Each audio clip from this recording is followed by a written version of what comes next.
In this video, I'll discuss the dangers of conducting an interview on an inmate from the inside position and walk you through ways you can defend yourself should you find yourself in this predicament. No, I'm not. And although conducting an interview from the inside position is incredibly dangerous and one should always operate from the 2.5, that's not the topic. That's not why you clicked on this thumbnail. Today I want to answer a question that was thrown my way by a new boot I was shooting the breeze with. He tells me that one of his concerns, one of the things that creates great consternation, is getting the inmates to listen to him. Specifically, how should he approach appropriating the attention of an open day room? Great question! Because as a housing unit officer, you'll need to commandeer the attention of a congregation of convicts quite frequently. Lockdown, count, medical emergencies. There is a menagerie of moments where you'll need to reach, to speak to the population as a whole. So you'll need to know how to address, how to best capture the collective consciousness of your captive audience. That was good. In this video, I'll try to alleviate some of that apprehension and offer 5 surefire ways to get a day room of inmates to listen to you. Yeah, all right, yeah, hey, yeah, yeah. Number 1, have confidence. Having confidence is a key factor in effectively communicating, for disseminating the desired directive, to motivate and manage the individuals in your custody. You know, you understand there is a difference between being confident, You want that gun, pick it up. Wish you would. and being cocky. Burn this shit up. Right? Good. You do, right? Good! Being confident is crucial, especially for the correctional officer. No one will trust, no one will follow, no one will listen to a leader, to an authoritative figure who is unsure of themselves. Number 2, use your big boy or big girl voice. Now that you're poised, prepared, and you've positioned yourself at a prime location for your proclamation, take a deep breath. Talk loudly and project. It's really pretty close to yelling, but I don't think, yeah, never mind, it's yelling. It's telling them what you need to know, to do, in a tone, at a level that reflects and reinforces the importance of the message. This is not the time to speak softly or mumble. Enunciate, articulate, so they can't say that they didn't hear what you had to say.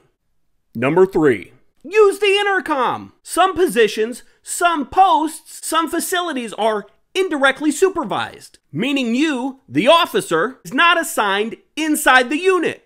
Instead, you may need to make contact from inside a control room or a bubble. And if so, I'm almost certain that you'll have access to an intercom system. And most intercom systems are fairly simple to figure out. Push a button, key a mic, and blah, blah, blah. But you have to be careful. Be aware that when using an intercom, your message could be lost, could be overshadowed by your inability to use a microphone. So here's a tip. You do not need to yell into a microphone for it to be effective. You do not want the windscreen of the microphone waltzing with your windpipe.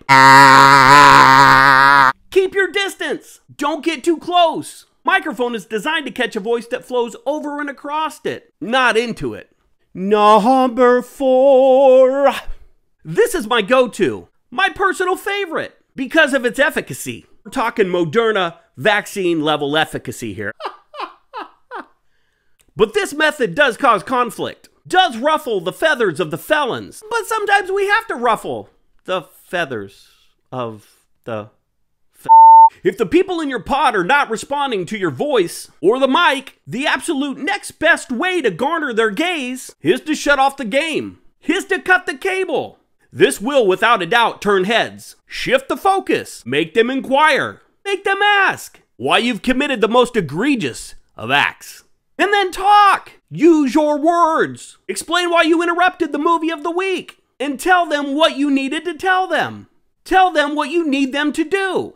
And then add, and then tell them that when you have their compliance or the task is completed, when the message has been relayed, you'll turn the TV back on.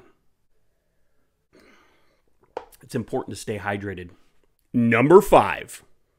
If you're clearing the day room or need the population to pay attention, and they're not, even after cutting off the TV, then the next step is to kill the phones. Now this will do a little more than ruffle feathers.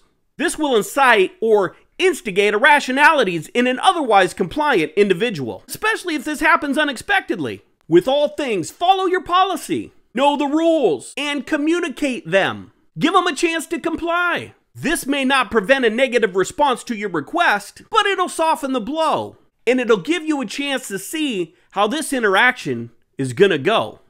If you like this video, if you found value in this video, straight punch that little like icon. Leave a comment and share this content with anyone you think may be interested. And then subscribe and click that little bell. Bill? I'm Bill. I'm Bill. That's a bell. I'm Bill. That's a bell. Click the bell so you're notified every time I release a video. And if you're looking for more correctional content, head on over to my Facebook page. I'll put the link in the description below so you know where to go. All right, guys, that's all I got. Until next time, be smart, stay safe, stay sane.